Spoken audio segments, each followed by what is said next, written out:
하나님의 자녀란 가문이나 배경이나 혹은 혈통이 아니라 오직 하나님의 부름을 받은 사람, 하나님의 뜻에 의해 선택을 입은 사람이다 라고 그렇게 정의를 했습니다. 하지만 이러한 육신적인 배경, 육신적인 이러한 출신에 의존해서 구원을 바라는 그 유대인으로 인해서 바울은 어떠하다 했습니까? 마음에 큰 근심이 있다 했습니다. 마음에 고통이 있다 했습니다. 그래서 바울은 구원을 위한 이 하나님의 이 주권을 이해하지 못하고 그저 자신이 이스라엘의 후손이라고 하는 것에 만족하고 그렇게 구원을 얻을 것이라고 하는 그런 착각에 빠져서 살아가는 그들에게 하나님은 복음이 필요하다. 복음이 아니면 구원을 얻을 수 없다. 하나님의 선택하심이 아니면 약속의 자녀가 될 수가 없다. 라고 하는 그런 하나님의 강권적인 주권의 은혜를 선포하고 또 호소했습니다. 이러한 그 동족 유대인을 향한 그 바울의 애끓는 사랑, 그들이 복음 안에 돌아오기를 간절히 소망하는 그러한 마음의 고통, 그것이 얼마나 컸는지에 대해서 또 한 자신의 동족을 전도하고 싶어한 그 마음이 얼마나 간절했는지에 대한 이야기를 우리 지난 시간에 함께 나누었습니다. 물론 오늘 이 마음은 여러분에게도 동일하진 않겠지만 있으리라 생각을 합니다. 믿지 않는 내 가족들, 그리고 정말 내가 친한 내 친구들이나 이웃들에게 하나님을 전하고 그들이 하나님 앞에 돌아왔으면 좋겠다라고 하는 그런 마음이 왜 없겠습니까?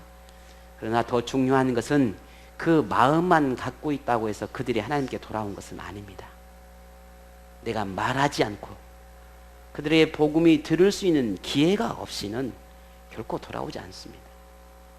하나님이 우리를 기도하면 하나님이 기도에 응답해 주시지 않아서 그들이 돌아오지 않는 게 아닙니다. 내가 전하지 않기 때문입니다. 내가 말하지 않기 때문입니다. 내가 그 간절함이 그들에게 호소하지 못하기 때문에 돌아오지 않는 것입니다. 그냥 막연히 언젠가는 내가 기도하면 하나님께서 해주시겠지, 내가 기도하면 하나님께서 뭐 알아서 해주지 않겠어, 아니면 또 어떡할 거야, 하나님 뜻이라는데, 그렇게 자기 너무 편리주의적으로 그렇게 생각하는 것은 한 사람을 구원할 수 없습니다. 오늘 바울이 그걸 몰라서 가슴에 고통을 느끼며 근심했겠습니까? 그렇지 않습니다.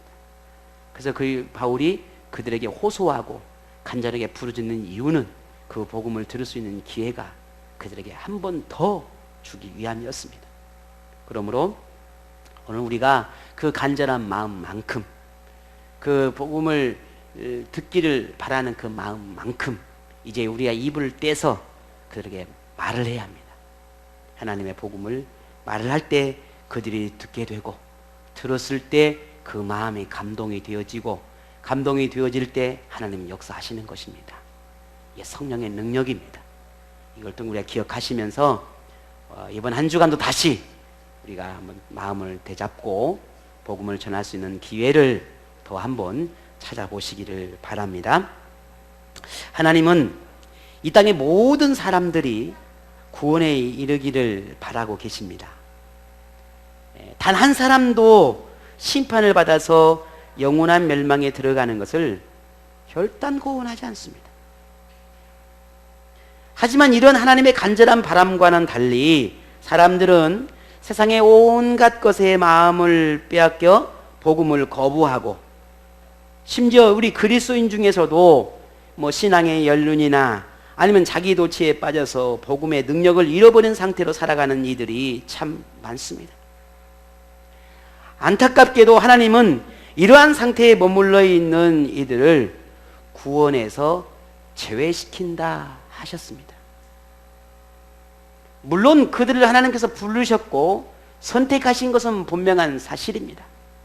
하지만 그 부름과 선택이 하나님의 편에서는 영원하겠지만, 그러나 내가 그 부름과 하나님의 선택함이 숙명적으로 영원할 거라고 생각하는 것은 우리의 착각입니다. 왜냐하면 그 부름 앞에 내가 응답하지 못한다면, 하나님의 그 선택하심 앞에 믿음으로 응답하지 못한다면, 하나님은 그 주권을 통해서 구원할 자와 구원하지 못할 자를 나누기 때문에 그렇습니다. 그래서 하나님의 약속의 자녀로 부름을 받았음에도 오늘 우리가 세상 사람들과 똑같이 불의한 일을 행하는 것을 멈추지 않는다고 한다면, 하나님은 그들을 그렇게 범죄와 죄악 속에 살아가도록 그대로 내버려 두는 것입니다. 우리는 로마서를 통해서 바울의 그 사상을 중에, 하나님은 죄 가운데 살기를 원하는 사람은 회개할 기회를 주고 돌이킬 기회를 주고 말씀으로 갖가지 하나님이 역사하시지만, 그럼에도 불구하고 그것을 거부한다면 하나님은 어떻게 하신다고요? 내버려 두신다 하셨어요. 그 비근한 예로 지난 본문에 바로라고 하는 사람을 통해서 말씀하셨습니다. 그 강팍함, 이스라엘 백성들을 내보내지 않고자 하는 그 강팍한 마음, 그게 하나님의 그 마음을 주신 것이 아니라 그 마음을 하나님이 내버려 두신 거예요. 그 마음을 꺾지 않으니, 하나님의 뜻을 몰라서 그걸 꺾지 않으니, 내려놓지 않으니, 순종하지 않으니 하나님은 내버려 두시는 거예요. 오늘 우리도 그와 같습니다. 우리가 그토록 우리를 하나님께서 구원하기를 원하시고 하나님의 나라를 주기를 원하시지만, 그럼에도 불구하고 하나님의 그 은혜를 우리가 저버리고 그 은혜를 우리가 응답의 삶을 살아가지 못하고 계속해서 불의함 속에 살아간다면 하나님은 그들을 내버려 두시는 것입니다. 그 내버려 두신다라고 하는 것은 결국 우리가 영원한 멸망에 들어갈 수밖에 없다는 것을 의미하는 것입니다. 그래서 하나님은 오직 하나님의 뜻에 따라 순종하는 그런 신앙을 소유한 자녀에게만 구원을 허락하시는 것입니다. 이것이 불의하다, 이것이 악하다고 말할 수 있겠는가? 아니다라는 겁니다. 그것이 공이고 그것이 정입니다. 하나님께서 이렇게까지 강경하게 말씀하시는 것은 뭐 때문일까? 그저 오늘 우리에게 두려운 마음을 주어가지고 마치 뭔가 내가 하나님을 떠나면 내가 하나님의 멸망을 받을 것 같은 그런 공포감을 조성해서 마치 노예처럼 우리를 올가매려고 그렇게 강하게 말씀하시는 건가? 아닙니다. 하나님은 그렇게 할 필요가 전혀 없습니다. 내가 아니더라도 하나님을 사랑하는 이 땅의 모든 하나님의 백성들은 수를 헤아릴 수 없을 만큼 많습니다. 그럼에도 왜 내 한 사람에게 하나님은 목을 메고 계시는 걸까? 그럼에도 왜 하나님은 내가 한 사람이라도 잃어버리지 않게 그토록 애타게 하시는 걸까? 우리는 그 하나님의 심정을 알아야 합니다. 그게 나를 향한 마음이 하나님의 마음. 내버려 둘 수 있음에도 불구하고 내버려 두지 않는 하나님의 마음. 내쳐버리고 멸망시킬 수 있지만 그럼에도 불구하고 그렇지 않고 나에게 집중하는 하나님의 그 마음. 무엇 때문일까? 우리의 신앙의 안일함들, 나태함들, 현재 신앙의 그여 안주에 살아가는 그러한 삶이 얼마나 위험한지를 깨닫기를 바라시기 때문입니다. 하나님께서 베푸신 그 은혜에 대한 감흥도 없는 그런 신앙, 매일 베풀어 주시는 성령 하나님의 인도하심과 돌보심에 대해서 감사도 없는 신앙, 오래전 하나님께서 선택하여 자녀를 삼아 주셨음에도 불구하고 그 복을 가볍게 여기는 그런 신앙의 태도를 우리에게 지적하고 있는 것입니다. 안 된다는 겁니다. 그것으로는 하나님의 구원에 이를 수 없다는 것을 깨닫게 하기를 바라고 계시는 겁니다. 우리가 하나님께 더 헌신하고 더 충성하고 봉사하고 열정 있는 신앙의 모습 물론 중요합니다. 이런 모습이 참 중요하긴 하지만 정말 하나님께서 원하시는 것은 그런 외적인 모습이 아닙니다. 정말 하나님께서 원하시는 것은 오늘 우리가 하나님을 향한 그 변함없는 마음입니다. 하나님을 향한 변함없는 마음, 약속의 자녀를 삼아주신 그 하나님의 긍휼하심에 대해서 내가 선으로 응답하고자 하는 그 믿음의 결단력 있는 그 마음, 그 사랑의 마음, 그 믿음을 보고 싶어 하시는 것입니다.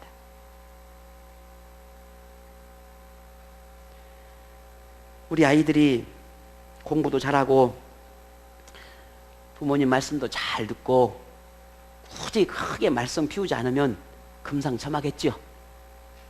근데 공부는 너무 잘하는데 말을 안 들어. 반대로 공부는 좀 못해도 엄청 말을 잘 들어. 첫 번째 자식 같은 자식을 두기를 원하십니까? 두 번째 자식을 두기를 원하십니까? 총각들은 아직 잘 모르니까 그냥 그건 그렇고. 어때요? 꼭 그렇게 선택하라면 어떻게 해요? 말도 잘해도 꼭 공부도 잘해야지. 뭐 이렇게 말씀하실 수도 있겠죠? 우리가 가만히 아이들을 키워보면 그런 것 같아요.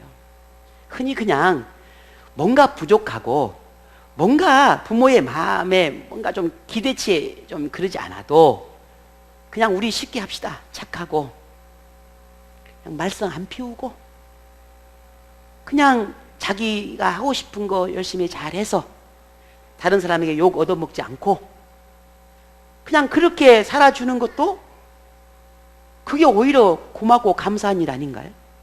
공부는 잘하는데 맨날 선생님한테 전화 오고 공부는 잘하는데 싸가지가 없다는 소리 무지하게 듣고 공부는 잘하는데 허구한 날 쌈질하고 다니고 엄마한테 대적하고 대학하고 그냥 그런다 하십시다.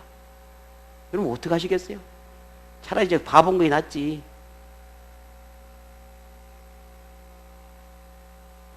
아니 우리 아이들이 조금 그러지 않나 싶어서. 공부는 좀 못해도 우리 딸이 있는데도 갑자기 아빠 또 공부를 못한다고 또 막 네. 근데 저는 그렇게 안 컸던 것 같아요. 반대였어요. 말도 안 듣지. 고집도 세지. 그게 얼마나 속을 많이 썩였겠어요. 지 마음대로 하고 싶은 대로 다 하지. 그리고 어머니가 항상 하신 말씀이었어요. 제 어머니 고집이 엄청 셌거든요. 근데 우리 어머니 고집을 꺾은 사람이 유일한 사람 한 사람 있어요. 누구요? 저요, 저. 예. 그 센 고집을, 호랑이 같은 고집을 꺾은 사람이 유일하게 접니다. 그게 얼마나 제가 고집이 셌겠어요. 그만큼 얼마나 또 참 저를 보면서 애가 탔겠습니까? 저는 그렇게 안 살았거든요. 근데 제가 부모가 되어 살아보니 참 효자라는 게, 효라는 게, 하나님 앞에 기쁘게 한다는 게, 하나님을 즐겁게 해드린다는 게 뭔지를 알겠는 거예요. 외형적으로 신앙생활 잘하고 교회생활 잘하고 주의를 잘 지키고 뭐 봉사 잘하고 물론 그것이 하나님 앞에 즐거움이 될 수도 있습니다. 그런데 진짜 하나님을 원하는 것은 그게 아니라 우리의 마음에 하나님을 진정으로 사랑하고 있냐는 거예요. 어제 처음 내가 하나님을 만났을 때 그 하나님을 향한 기쁨과 즐거움이 10년, 20년, 30년 지난 지금까지도 그대로 가지고 있느냐라고 묻고 있는 겁니다. 그런데 그렇지 않아요. 언젠가부터 우리는 변해버렸어요. 세상을 더 좋아하고요. 죄지도 전혀 그 죄지됨에 대해서 아픔이 없고요. 하나님을 기쁘게 하려고 생각하지도 않습니다. 하나님이 주신 복이 너무 많은데도 불구하고 감사할 줄은 모릅니다. 그저 그 내가 하나님이 드리는 이 작은 이건 몇 가지 하나에 모든 게 다 했다라고 생각하고 착각하고 살아가는 거예요. 그것이 마치 내가 구원을 다 이룬 것처럼 착각하며 살아갑니다. 이게 오늘 우리의 모습입니다. 하나님이 정말 원하는 게 뭐냐는 거예요. 우리에게 그토록 하나님 바라시는 것은 그게 아니라 하나님이 우리에게 긍휼을 베풀고 자비를 베풀고 사랑을 베풀었던 그 모든 것에 대해서 단 하나 하나님의 그 사랑의 마음을 알고 선함으로 응답하는 믿음의 삶을 살아가는 것을 보고 싶어 한다는 겁니다. 오늘 여러분은 하나님의 이러한 강경한 하나님의 말씀을 들을 때 어떤 생각을 하게 됩니까? 혹 책망으로 들려주십니까? 왜 하나님이 그 같은 말씀을 하시는지 나는 도대체 받아들일 수도 없고 이해할 수가 없어. 그래도 나는 열심히 교회를 다니고 있고 현재의 상황에서 할 수 있는 한 최선을 다하고 있는데 하나님은 도대체 무엇을 더 나에게 바라는 걸까? 얼마나 더 무엇을 더 원하는 것이기에 왜 이렇게까지 말씀하시는 걸까? 의문이 있습니까? 바울도 유대인의 허물을 지적하고 잘못된 신앙에 대해서 꼬집어 말할 때에 유대인들이 이와 같은 생각을 했습니다. 오늘 본문 19절이 그래요. 혹 내가 내게 말하기를 그러면 하나님이 어찌하여 허물하시느냐, 누가 그 뜻을 대적하느냐 라고 묻습니다. 이 말은 이스라엘을 하나님께서 약속의 자녀로 부르셨는데 어떤 사람에게는 구원을, 어떤 사람에게는 강팍한 상태로 그들은 내버려 두어서 멸망에 이르게 하는데 나는 이것을 이해할 수가 없다. 처음 하나님께 우리를 이스라엘 후손으로 선택했으니 그 처음 2000년 전에 3000년 전에 부르신 그 부름을 지금까지 그대로 하나님께 약속을 지켜내야지 왜 지금 와서 어떤 사람은 구원받고 어떤 사람은 내치겠냐는 거예요. 나는 이해할 수 없다라는 겁니다. 자기의 신앙이 어떤 삶을 살아가고 있는지, 어떤 믿음을 지켜가고 있는지에 대해서는 전혀 관심이 없습니다. 하나님은 왜 나에게 그렇게 했느냐에만 관심이 있는 거예요. 이게 유대인들의 모습이에요. 하지만 바울은 이러한 의문과 항변을 하나님께 행하는 이 모든 일에 대해서 하나님이 부당하다, 불의하다 말할 수 없다라고 말합니다. 오히려 그렇게 말하는 오늘 유대인들에게, 오늘 우리에게 뭐라고 말하냐면 그게 하나님을 대적하는 것이다 라고 말하고 있어요. 하나님의 뜻을 모르고 하나님께서 행하신 그 행위에 대해서 대적하는 것이다, 항변하는 것이다 라고 말합니다. 20절 볼까요? 이 사람아, 내가 누구이기에 감히 하나님께 반문하느냐? 지음을 받은 물건이 지은 자에게 어찌 나를 이같이 만들었냐고 말하겠느냐? 바울은 이스라엘의 후손이요 율법을 지켜 행하는 민족이기에 구원에서 제외되지 않는다라고 하는 이 착각하게 빠진 이 유대인들을 향해서 또다시 하나님의 주권에 대해서 이야기하고 있습니다. 그건 너의 생각이지. 하나님의 마음은 달라. 너희 생각과 틀려. 바울은 지난 본문을 통해 이 하나님의 주권에 대한 이야기를 했습니다. 아브라함과 이삭과 야곱이라고 하는 이 족장의 이야기를 통해서 하나님이 어떻게 강권적인 주권을 향해서 선택할 자와 선택하지 않을 자, 버릴 자와 취할 자, 하나님의 구원을 어떻게 이루어가는지에 대한 이야기를 우리 지난 본문을 통해서 이야기했습니다. 근데 오늘 본문 또 이어서 똑같이 하나님의 그 주권에 대한 이야기를 다시 시작합니다. 왜 그럴까요? 아직도 유대인들은 그 생각을 깨지를 못했어요. 그래도 우리는 이스라엘 후손인데, 그래도 우리는 하나님의 선민인데, 아니 왜 내가 지금까지 평생 우리 할아버지부터 하나님의 말씀을 지켜왔던 우리는 그 후손인데 어떻게 그럴 수 있어? 아니야, 그건 잘못된 거야. 그건 분명히 잘못된 거야. 하나님 뭔가 잘못하고 계시는 거야. 이 생각을 깨지를 못하고 있는 거야. 다시 바울은 하나님의 주권에 대한 이야기를 합니다. 오늘 이스라엘을 하나님의 백성으로 부르신 분이 누굽니까? 하나님이에요. 하나님의 약속의 자녀로 선택한 분도 하나님이에요. 구원을 약속하신 분도 하나님이에요. 근데 이걸 달리 말하면 이스라엘 백성들을, 설령 그게 이스라엘 후손이라 할지라도 그 모든 사실을 뒤집어 엎을 수 있는 분은 누구라는 거예요? 하나님이라는 겁니다. 그래서 하나님은 오늘 바울을 통해서 그 모든 권한이 오직 나에게 있다 라고 하는 걸 통해서 오늘 우리에게 말합니다. 근데 오늘 본문에는 바울이 토기장이라고 하는 이 비유를 들어서 설명을 해갑니다. 오늘 21절을 함께 같이 읽어보겠습니다. 21절 있습니다. 다 같이 시작.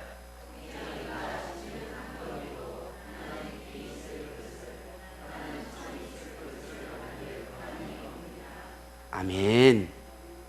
자, 이 비유에서 토기장이는 누구를 비유하겠습니까? 그렇죠. 역시 똑똑하다니까요. 그러면 그릇은 누구를 비유할까요? 아니,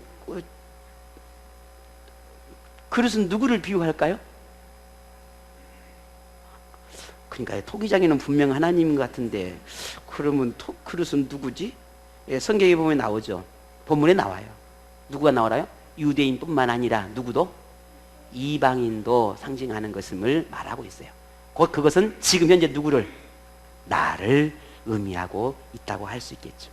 자, 토기장이가 누군지 여러분은 잘 아실 거고, 토기로, 흙으로 이렇게 그릇을 만드는 사람을 토기장이라 말하지 않습니까? 자, 이 토기장이가 하나의 그릇을 만들려면 어떻게 하겠습니까? 그의 토기장의 마음에는 어떤 그릇을 만들지에 대한 크기, 모양, 혹은 쓰임새, 그 모든 것들을 토기장이는 계획하고 생각해서 그 그릇을 만들어냅니다.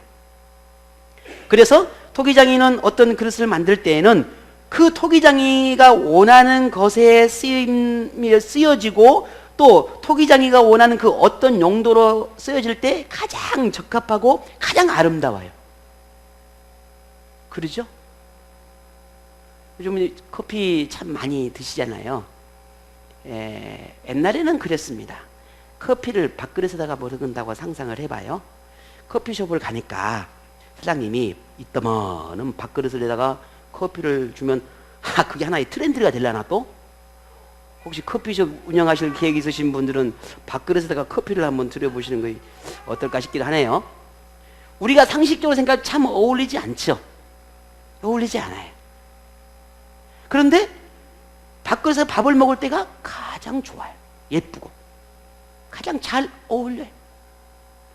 그것은 토기장이가 그릇을 만드는 사람이 가장 정확한 어떤 생각과 그런 계획을 가지고 만든 거예요. 근데 그렇게 용도로 쓰여질 때가 가장 예쁘고 아름답다라는 겁니다. 그런데 만약에 그 그릇이 왜 나는 커피를 따르는 머그컵으로 만들어 가지고 나는 이 컵에다가 밥을 좀 주지 왜 그랬느냐고 따진다든지, 아니면 나는 왜 이런 정도밖에 안 쓰이고 저 그릇이 저렇게 예쁘게 멋있게 장식장에다가 딱 넣어놓고 사람들이 볼 때마다 감격고 감동을 주는 저 그릇이 안 되고 나는 맨날 덜그럭 왜 이런 그릇으로 쓰게 만들었냐고 막 항의를 한다 하십시다. 여러분 어떨 것 같습니까? 오늘 바울이 그렇게 말하고 있는 겁니다. 어떻게 그럴 수 있겠냐는 거예요. 그것은 토기장이신 하나님 앞에 대적하는 것이 되지 않겠냐 하는 겁니다. 자신의 존재가 어떤 존재인을 전혀 알지 못하는 무지함에서 일어나는 어리석음이 아니겠냐라고 말하고 있는 겁니다. 이렇게 대적하고 무지함을 드러낸 토기장이 이 토기 그릇에게 만약에 토기장이신 하나님이 어떤 행동을 어떻게 하실까요? 여러분 같으면 어떻게 하겠습니까? 저 같으면 탁, 점점점, 그냥 탁, 점점점. 여러분 어떻게 하실 거예요? 소연 씨 어떻게 하실 거예요? 그렇게 막 하면 깨부러요? 그 아까운데 깨부러요? 그렇습니다.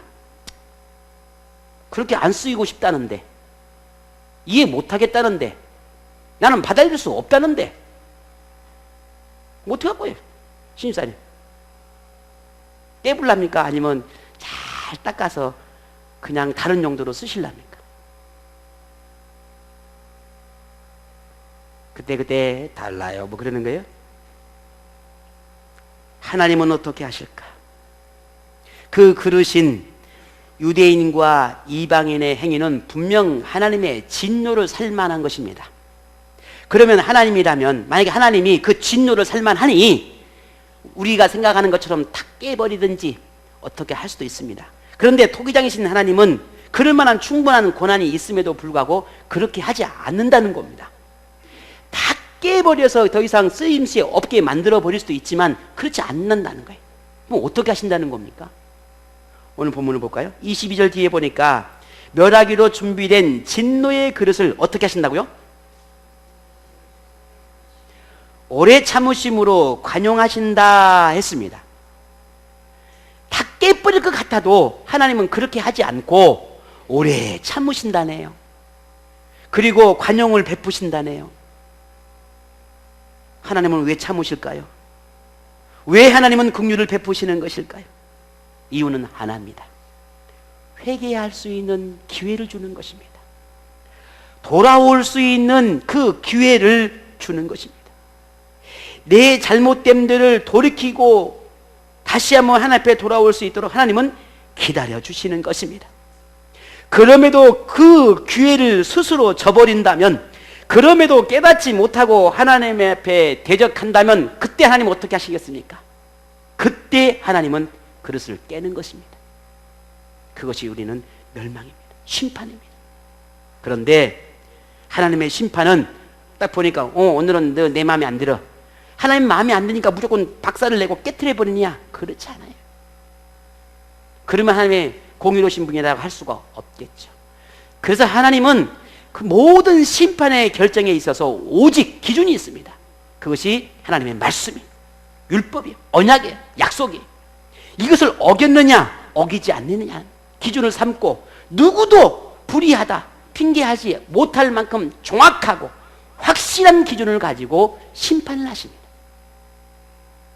그러니 사람은 누구도 하나님의 그 구원하심과 구원하지 않으심에 대한 그 결정에 대적할 수도, 혹은 그 어떤 것도 우리가 불의하다고 말할 수가 없는 것입니다. 결국 하나님의 구원하심과 구원하심의 모든 결정은, 그 모든 책임은 누구에게 있는 것입니까? 나에게 있는 것입니다.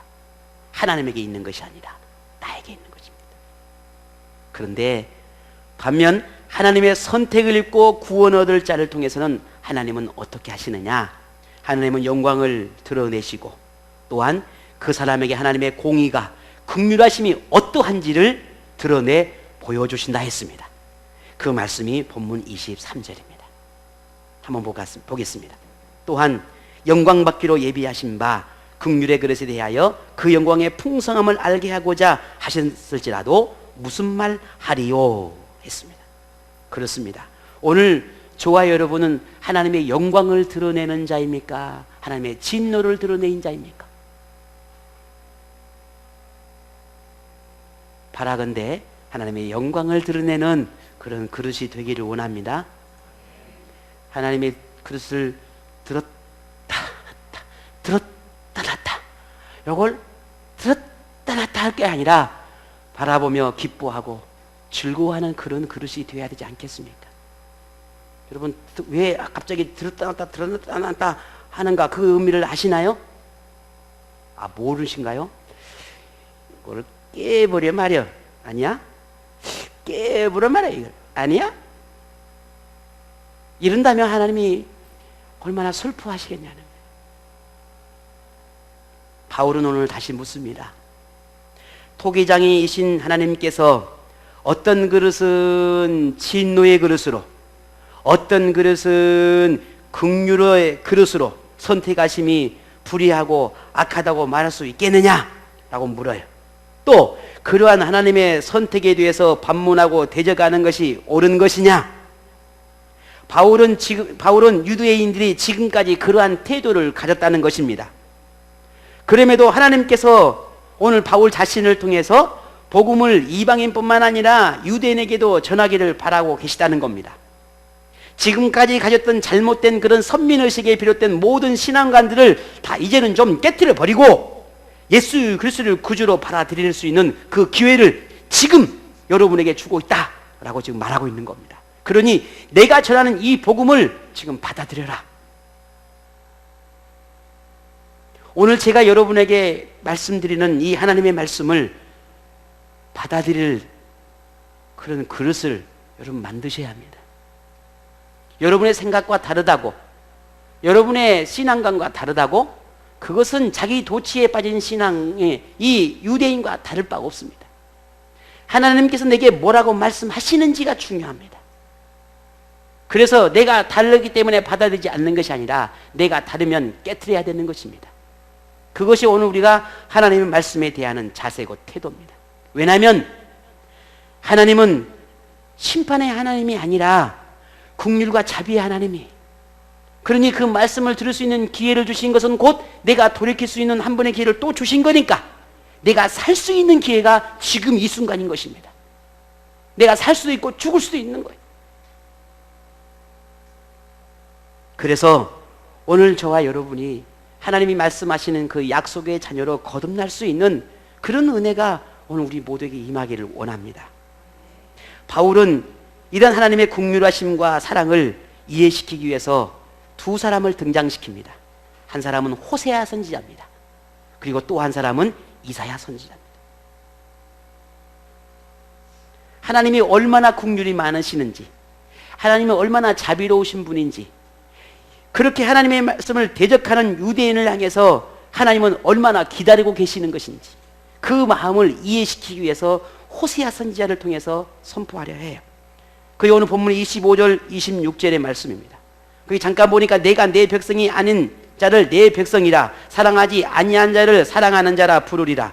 너희는 내 백성이 아니라 한 그곳에서 그들이 살아계신 하나님의 아들이라 일컬음을 받으리라 함과 같으니라. 아멘. 호세아 선지자가 누굽니까? 우리는 흔히 사랑의 선지자라고 말합니다.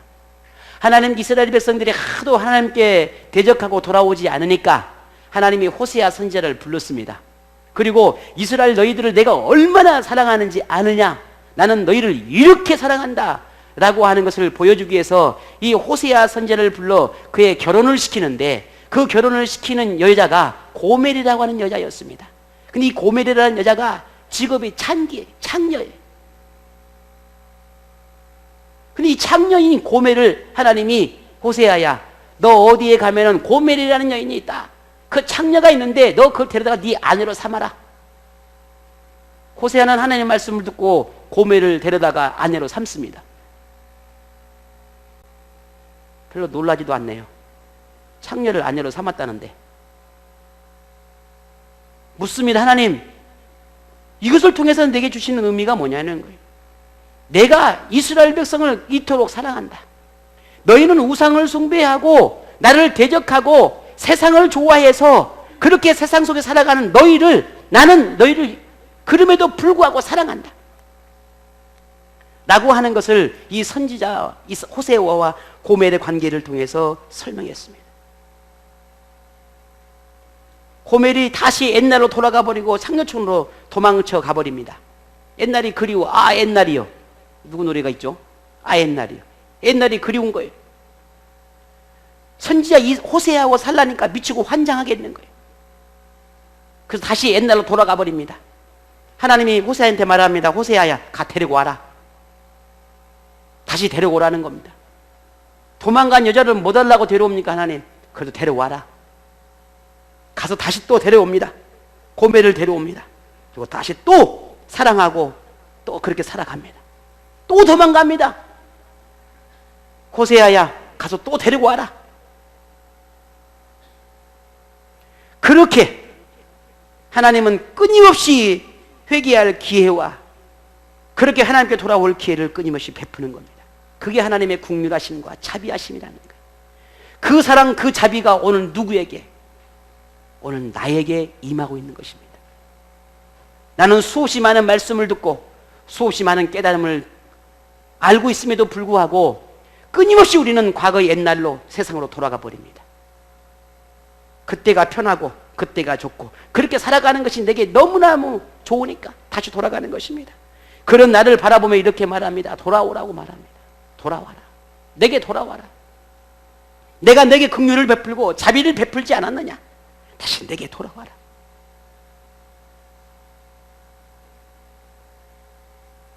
오늘 우리에게 하나님께서 돌아오기를 손짓하고 있는 이 음성들을 오늘 들을 수 있는 우리가 되었으면 좋겠습니다.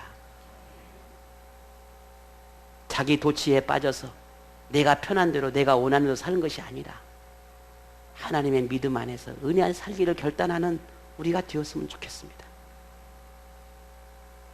그렇다면 유대인은 하나님의 구원을 얻을 수 있을까? 당연히 하나님의 구원의 대상이 됩니다. 설령 대적하고 그렇게 하나님의 말씀에 어긋나고 잘못된 선민에서 살았음에도 불구하고 그들은 하나님의 구원의 대상이 될 수 있을까? 네, 구원의 대상이 될 수 있습니다. 하지만 유대인이 이스라엘의 후손이기 때문이 아니라 그들이 오직 예수 그리스도를 믿는 개인의 믿음으로 받아들일 때 가능한 것입니다. 하나님은 유대인 중에서도 반드시 믿음을 가진 자, 하나님의 선택을 입은 자에게만 구원의 은혜를 베푸실 것이라는 것을 분명히 말씀하셨어요. 자, 오늘 로마서도 마찬가지고 고린도서도 마찬가지고 바울이 편지를 썼던 많은 분들 보면은 본래 전통 유대인인데 우리 예수님을 복음을 받아들이고 다시 이제 유대교에서 개종한 많은 그리스도인들이 있었습니다. 그들이 하나님께서 구원해 주시겠다는 약속이거든요. 하지만 만약에 혈통을 믿고 복음을 받아들이지 않는다면 어떻게 하겠다는 겁니까?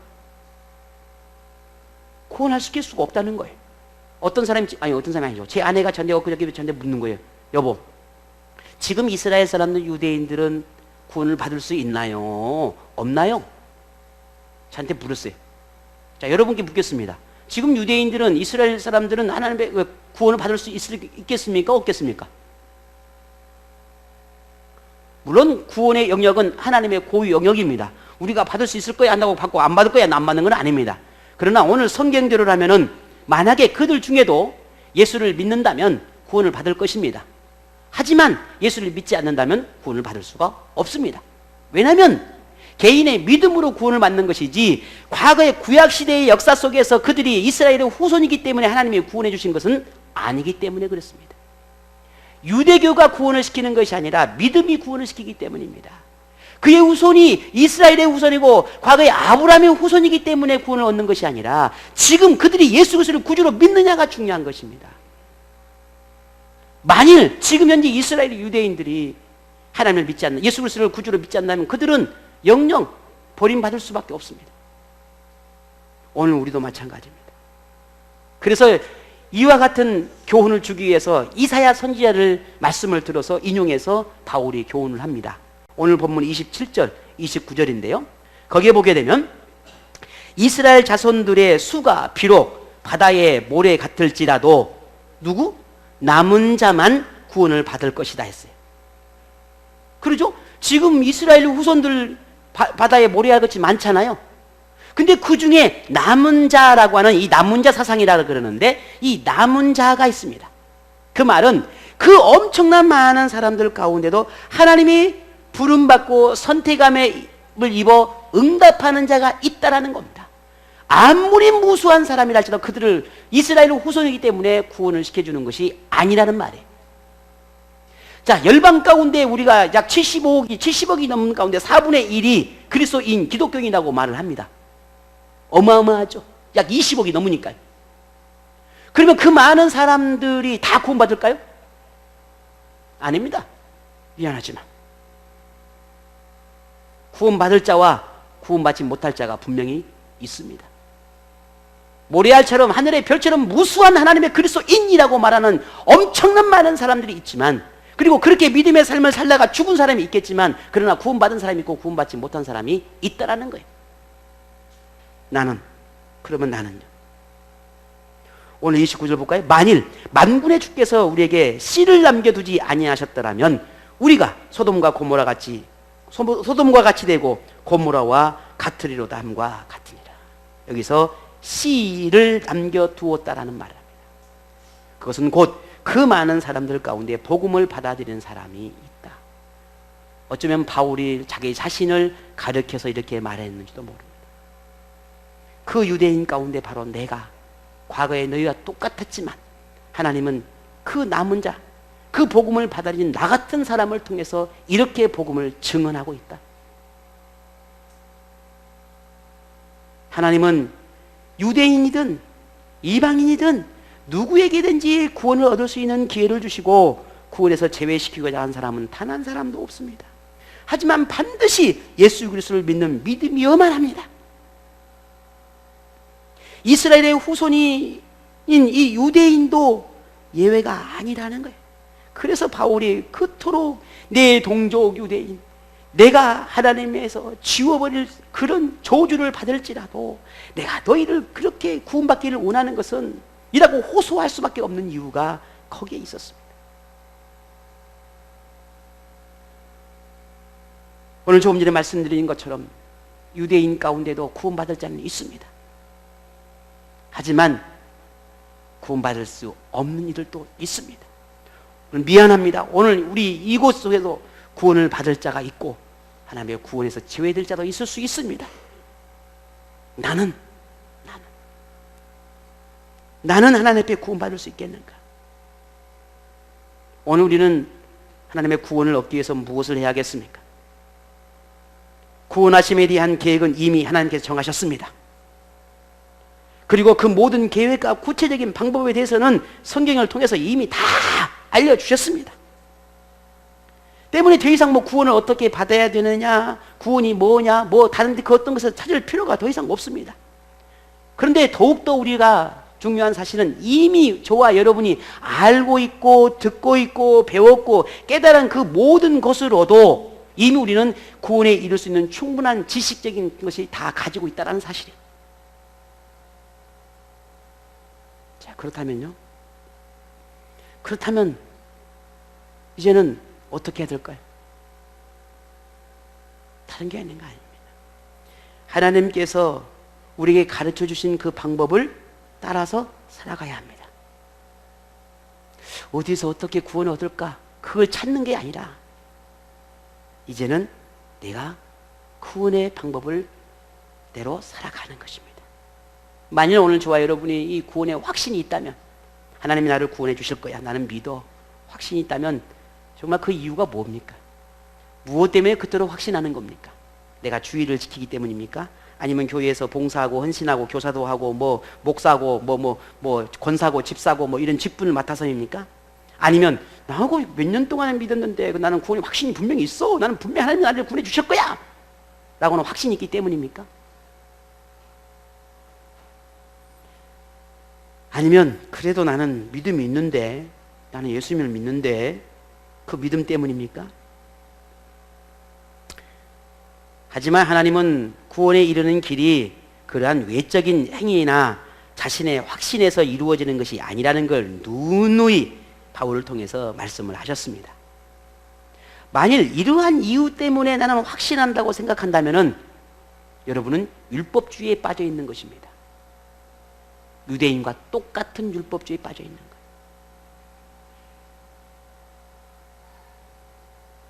오늘 하나님께서 우리에게 구원하신 중요한 진실은, 사실은 나는 하나님을 사랑하는가 하는 겁니다.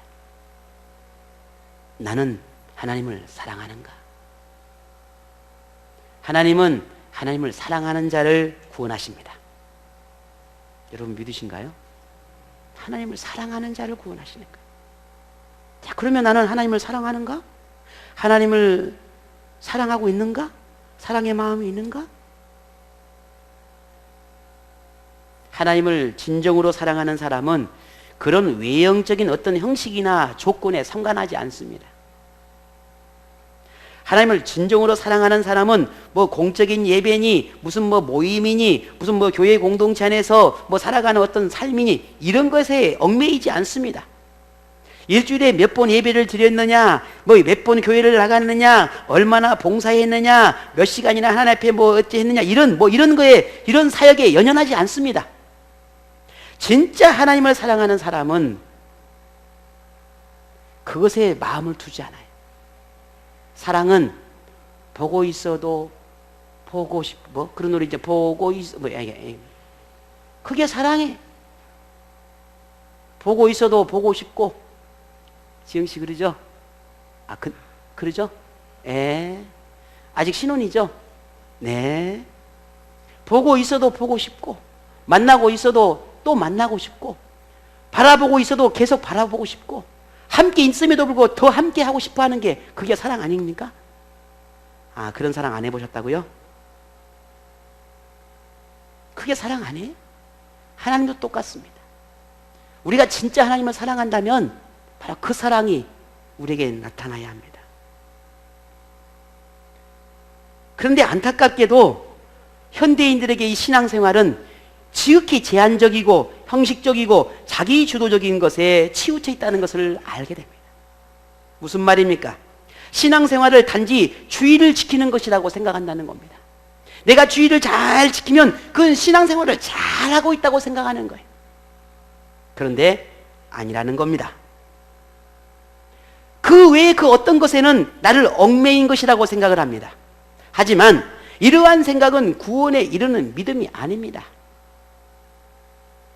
이 또한도 역시 율법주의에 지나지 않습니다. 하나님을 사랑하는 사람에게 주일이든 수요일이든 아니면 매일 무엇이든 그것은 중요하지 않아요. 여러분 데이트 해보셨죠? 그런데 우리 여자친구가 야 나와서 좀 만나자. 근데 야 오늘은 월요일이라 안 돼. 왜? 오늘은 나 원래 월요일은 어디 안 나가는 날이야. 난 집에 있는 날이요. 신사님 그런 남자 그런 여자 만나고 싶어요? 안 만나고 싶어요? 안 만날. 뭐 그런 게 있어? 진짜 나 사랑한 거 맞아? 월요일 날은 안 나가는 날이요? 아니 뭐 그런 게 있어? 야 오늘 자기야 오늘 만나자 하는데 야 오늘은 안 돼. 왜 안 돼? 오늘은 집에서 잠자야 돼. 다음에 만나고 싶어? 안 만나고 싶어요? 아니 사랑에 의심을 해야 돼. 자다가도 벌떡벌떡 일어나야지. 조목사님 그랬어 안 그랬어요? 안 그랬어요? 그때는 그랬던 것 같습니까? 새벽이 뭐요? 한밤중이 뭐예요? 그냥 나오라 그러면 여자분들 그냥 어떻게 해요? 그 꼭두 새벽에들 시장 오고 나가잖아요. 뭐요? 이유는 단 하나예요. 사랑하니까. 내가 사랑하는 사람을 만나니까. 주일이 뭐예요? 수요일이 뭐예요? 그게 무슨 의미가 있어요? 사랑한데. 매일이 주일이에요. 매일이 수요일이고요. 매일이 금요일이에요. 매일 하나님을 만나는데, 사랑하는 분을 만난다는데, 그게 왜 수요일이면 덜 중요하고, 주일이면 더 중요하고, 금요일이면 안 중요하고, 그게 어딨냔 말이에요. 매일이 주일이에요. 매일이 하나님과의 만남이고, 그게 교회가 됐든, 세상이 됐든, 가정이 됐든, 직장이 됐든, 모든 삶이 다 하나님과 만남이에요. 뭐가 중요하고 뭐가 덜 중요하냐고. 하지만 안타깝게도 현대인들은 그렇게 중요하고 덜 중요하고 안 중요한 걸 따지고 있다는 겁니다. 왜? 하나님을 사랑하지 않으니까 그래요. 하나님이 이 시대에 우리에게 원하는 것은 주일을 지키느냐 수요일을 지키고 공적인 예배를 다 지키느냐를 따져보고 하나님이 구원할 것 같습니까? 아닙니다. 하나님을 진정으로 사랑하냐는 거예요. 모든 순간이 내가 살아가는 모든 날들이 모든 시간들이 하나님과 교제하고 하나님과 나누는 거예요. 금방 만나고 헤어졌는데 집에 가서 또 문자 보냅니다. 잘 들어갔냐고 잘 자냐고 뭐하고 양 수도 없이 막 얘기하죠. 무슨 생각에 나 생각해 뭐 이렇게 하면서 막 아이고 시간 가는 줄 모르고 피곤한 줄 모르고 지친 줄 모르고 그렇게 합니다. 하루에 1시간만 자도 그 다음날 만나면 눈이 황소눈이 돼서 합니다. 왜? 사랑하니까. 내가 좋아하는 사람이니까. 여러분 하나님 사랑합니까? 자, 눈을 크게 뜨고 막 하나님 말씀 듣고 싶어서 막 합니까?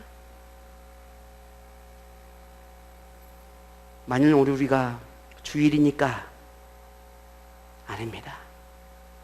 이것은 율법주의입니다. 그건 아무 상관이 없어요. 물론 성경에서 하나님께서 주일에 대한 가르침이 있고 예배에 대한 혹은 기도의 영적인 삶에 대한 가르침이 분명히 있는 건 사실입니다. 그걸 무시하는 게 아닙니다.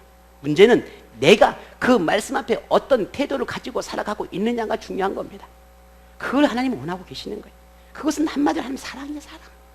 성경의 모든 말씀이 한마디로 사랑이듯이 하나님이 나를 사랑하듯이 내가 하나님을 사랑하고 있느냐는 거예요. 오늘 저와 여러분 주일은 엄청 중요하고 수요일과 금요일은 안 나가도 되고 수요일과 금요일은 덜 중요하고 만약 이와 같은 생각을 여러분 하고 계시다면 그 생각 버리셔야 합니다. 평생 그 생각까지 살면 여러분 어쩌면 우리가 구원에 이르지 못할 수도 있어요. 소일이기 때문에 나가는 것이 아니라 그 시간이 내게 하나님의 소중한 만남이기 때문에 나가야 되는 것입니다. 금요일이 때문에 나가는 것이 아니라 예배가 있기 때문에 나가는 것이 아니라 하나님과 만남이 있기 때문에 나가는 것입니다. 내가 세상에 나가서 죄를 짓지 않고 살아가고 몸부림치는 이유는 뭡니까? 내가 하나님의 자녀이기 때문인 것입니다. 내가 죄를 짓지 않으려고 노력하는 이유는 딱 하나입니다. 내가 하나님의 자녀니까 그리스도인이니까 다른 이유가 없어요. 그렇다고 누가 알아주거나 내가 무슨 성인이라고 말하지 않아요. 그걸 기대하고 그렇게 살려고 하는 사람 아무도 없습니다. 우리는 하나예요. 우리는 그리스도인이니까. 똑같습니다. 하나님과 왜 만나느냐? 하나님 사랑하니까. 그렇다면 하나님과 함께하는 시간이 많아져야겠지요. 저는 1년 365일 거의 1년 24시간을 거의 제 아내와 함께하는 시간들이 그렇게 보내고 있답니다. 왜요? 미화선생님 왜 그럴까요? 어쩔 수 없이 그게 그럴 수도 있지만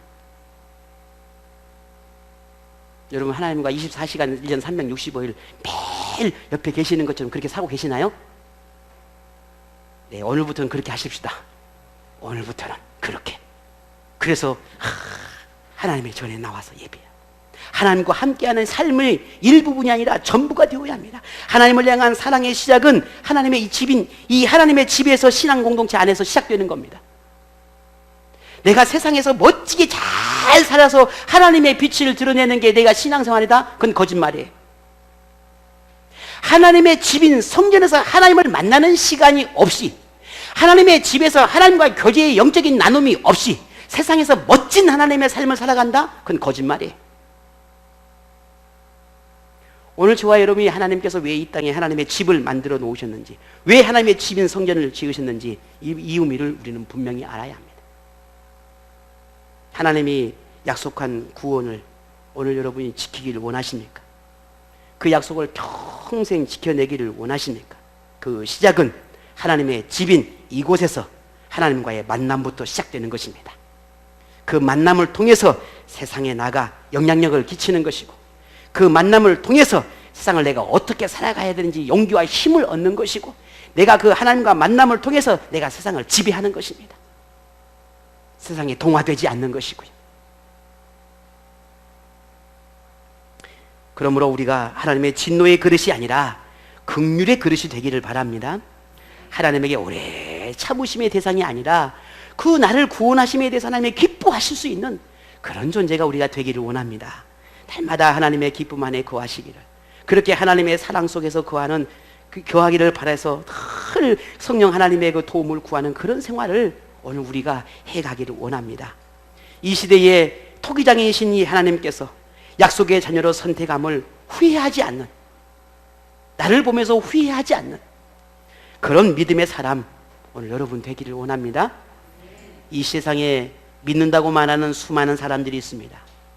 얼마나 많습니까?